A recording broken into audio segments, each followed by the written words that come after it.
По ночам звучит надрывный кашель. Старенькая женщина слегла.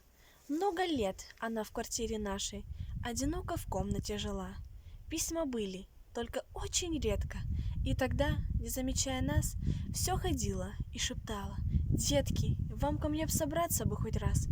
Ваша мать согнулась, посидела. Что поделать, старость подошла.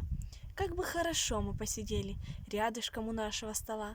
Раньше вы под стол пешком ходили, часто пели песни до зари, а потом разъехались, уплыли, улетели, вот и собери. Заболела мать, и той же ночью телеграф не уставал стучать: «Дети, срочно, дети, очень срочно, приезжайте!» Заболела мать. Из Одессы, Киева, Игарки, отложив до времени дела, дети собрались. Да очень жалко, у постели, а не у стола. Гладили морщинистые руки мягкую серебряную прядь. Почему же дали вы разлуки беспокоить любящую мать?